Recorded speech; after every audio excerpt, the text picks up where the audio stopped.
Lumubog ang isang bangka sa Guagua, Pampanga. Sakay nito ang mahigit 20 batang estudyante.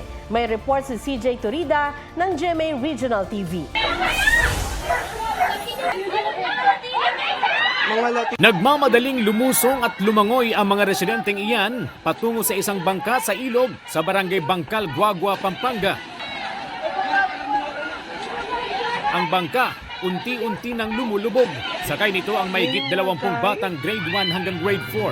Ayon sa isa sa mga sumaklolo, pauwi na ang mga bata pasado alas 11:30 ng umaga nitong Lunes nang tumagilid ang sinasakyan nilang bangka. Gusto po ng mga bata makauwi agad kaya napupunta lahat sa unahan. Yung pong bangkero hindi nila nakontrol. Tulong-tulong na sinagip ng mga concerned citizen at ilang bangkero ang mga bata. Palubog na po yung bangka. Yung mga bata hindi naman makakalako yung maliliit lang. CJ Torida ng GMA Regional TV. Nagbabalita para sa GMA Integrated News. Lusot na sa Kamara ang panukalang 6.352 trillion pesos na proposed budget para sa susunod na taon. Kabilang sa mga ipinasa ang mahigit 700 million na budget ng Office of the Vice President, wala pa sa kalahati ng hinihingi nilang 2 billion pesos na pondo. Narito po ang aking report. The interpellations on the proposed budget on the Office of the Vice President is hereby terminated. Tinapos na ng Kamara ang pagtalakay sa proposed budget ng Office of the Vice President para sa susunod na taon. 733 million pesos ang inaprobahang budget ng OVP batay sa rekomendasyon ng Committee on Appropriations. Ang inalis na pondo mula sa 2 billion pesos na orihinal na hinihingi ng OVP, inilipat sa ibang ahensya. These agencies will be the one to implement this program according, Mr. Chair, to the arrangement and the mechanism that the Office of the Vice President would enter into.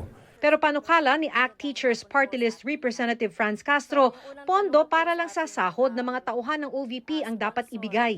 Malaki pa rin itong 733 million na ilalaan sa budget ng Office of the Vice President. Hindi natin alam kung saan gagamitin, saan ginamit yung yung pondo. Ang pinopropose ko pong budget sa Office of the Vice President ay 529,593,700.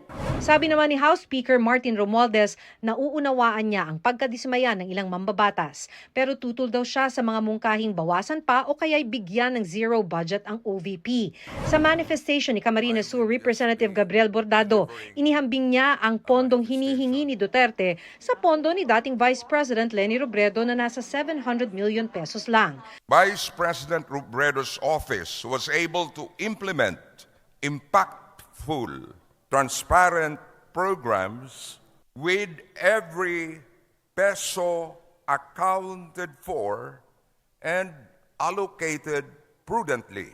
No-show ulit kanina si Duterte o kaya sinong tauhan ng OVP sa pagsalang ng kanilang budget sa plenaryo. Duty ang pagsagot sa tanong sa budget deliberation dahil pera ng taong bayan ang pinag-uusapan dito. Hindi ito choice na pwedeng i-forgo na lang. Inaabandonan na ba niya ang duty niya bilang vice-presidente? Pero sabi ng vice, kailangan ko sumagot sa 32 million na bumoto sa akin, hindi sa isa or dalawa na tao. Kaya hindi ako aalis dito. Sa budget hearing ng Senado na lang daw siya dadalo. Hindi na raw siya umaasang maibabalik pa ang tinapyas na budget ng komite sa Kamara. Nagkainitan sina Senador Alan Peter Cayetano at Senador Mig Zubiri. Kaugnay ito sa resolusyon ni Cayetano na nagmumungkahi kung saang distrito isasama ang mga Embo Barangay na inilipat sa Taguig mula sa Makati para makaboto sila ng congressman sa darating na eleksyon. May report si Mav Gonzalez. Hanggang doon na. Nag-abroad ka pa eh. Anong gusto mo? Anong gusto mo? Nagkahamunan sila Senador Alan Peter Cayetano at Senador Juan Miguel Zubiri sa sesyon kagabi. Sindak ka na sindak dito eh. Bakit? Sisigawan mo ako ng pakialam mo. Wala akong pakialam sa pumoto dun eh. Sinabi mo yun, just Interest mo lang iniisip ko eh. Gusto mo ipapa-50, ano mo kami? Sabi ko sa'yo, sabi ko, Karen, baka pwede makiusap. This is too important. Nangyari yan matapos hilingin ni Cayetano na talakayin ang inakda niyang Senate Concurrent Resolution No. 23 para sa mga Embo Barangay. Ang mga lugar na ito ay dating sakop ng Makati City pero nagkaroon ng territorial dispute at nagdesisyon ang Korte Suprema na ilipat ang jurisdiksyon ng mga ito sa Taguig City noong 2022. Wala pang batas kung saang congressional district sa Taguig magiging bahagi ang Embo Barangays. Hanggat wala yan, hindi makakaboto ng congressman ang mahigit 200,000 rehistradong botante roon sa darating na eleksyon. Para kay Cayetano, urgent na ito lalo't malapit na ang filing ng Certificate of Candidacy. This was not in the daily agenda, and this particular issue is on the disenfranchisement of these 10 Embo barangays. However, Your Honor, I'm trying to get in touch with our colleague who is from Makati, and I do not know, does this have any implication to Senator Binay's I can state for the record, Mr. President, it has nothing to do with Makati anymore. Because all of these barangays are now under Taguig, being administered by Taguig, and the problem is they'll not be able to vote for any... May I ask for just a 1-minute suspension, she's calling. 1-minute suspension lang, Mr. President. Session is suspended. Doon na nagkainitan sina Cayetano at Zubiri. Huwag mo ako sigawan. Ilang beses ka rin nakiusap pa. Hanggang doon na. Nag-abroad ka pa. Matapos magkainitan, pagbalik ng sesyon, nagkabatit nagyakapan naman ang dalawa. If I raised my voice, I apologize if I raised my voice. Okay, ang akin dyan, if it will help you, maybe we can pass this, we can take it up tomorrow. 1998 ko pa kasama si Senate President Zubiri. So siguro we're entitled one heated argument, which is tonight. Biro ni Zubiri nang madaanan si Senadora Nancy Binay kanina. Sabi ni Zubiri, miscommunication ang nangyari. Sabi ko lang sana, dapat may consultation. Kung in-explain naman niya, it's just a mere request of Congress, then okay. Tumanggi ng magkomento sa issue si Cayetano. Sabi naman ng COMELEC, hihintayin nila ang pagpasya ng Kongreso tungkol sa issue sa Embo Barangays. Mav Gonzalez, nagbabalita para sa GMA Integrated News. Mahigit 40 ang inaresto sa Cebu City matapos mahuling tumataya sa sabong ng mga gagamba. Kabilang dyan ang ilang senior citizen. Ayon sa mga pulis, 50 hanggang 500 pesos ang taya ng mga suspect. Kumpiskado ang 4 na improvised boxes na may lamang 32 gagamba.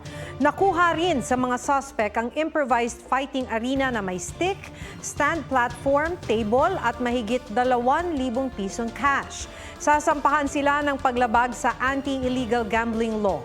Ayon sa DENR, bawal din ang pagsasabong ng mga gagamba sa ilalim ng Wildlife Resources Conservation and Protection Act. Kinumpirma ni Alice Guo sa executive session ang isang importanteng personalidad na iniuugnay sa operasyon ng iligal na pogo. Sabi ni Senadora Risa Ontiveros, kumpirmasyon din ito ng teoryang ibinahagi ng Komite ng Senado noong nakaraang buwan. Hindi na nagbigay ng detalye si Ontiveros dahil confidential ang pinag-usapan sa executive session. Tingin naman ni Senador J.V. Ejercito, isang international crime syndicate ang nasa likod ng iligal na pogo at front lamang si Guo. Nauna nang sinabi ni DOJ Assistant Secretary Miko Clavano na posibleng maging state witness si Guo kung madiskubreng hindi siya ang most guilty. Joy is here in Canada! Yan ang bagong trailer ng sequel movie ni na Alden Richards at Catherine Bernardo na Hello, Love Again. I miss my Joy here in Hong Kong. Andyan pa rin kaya ako? Sa puso mo. Ilang babay pa ba to? Excited na ako makarating sa future na kasama ka. And we're now making that future happen. Time starts now! Itong parating naming pelikulang Hello, Love Again, yung excitement. Gusto natin na ma-excite sila dito sa pelikula namin ni Gath as much as we are. Ipinakita rin sa teaser ang tila pagbabago sa karakter ni Catherine na si Joy. One hot Americano, tall. One hot Americano for Joy. For Marie, Joy is gone. Mamamas ko po. TikTok host Herlene Budol na masko kay Jose Marichan. Ninunaw mo kita. Okay. Ang Santa Claus ng Pilipinas, walang iba, si Santa Claus, Jose Marichan. Laro na naman siya ng Abot kamay na pangarap star Jillian Ward. Enjoy sa pagdadrive ng e-bike. BTSV at South Korean actor na si Min Jae. Buffed at active kahit naka-military vacation. Base sa post ng bodybuilder at media personality na si Ma Sun Ho. Aubrey Carampel, nagbabalita para sa GMA Integrated News. Bad hair day? No way! Para sa isang mommy mula Zamboanga City. Araw-araw niyang kinakarir ang hairstyle ng anak. Pusuan niya sa report na ito. Anik-anik?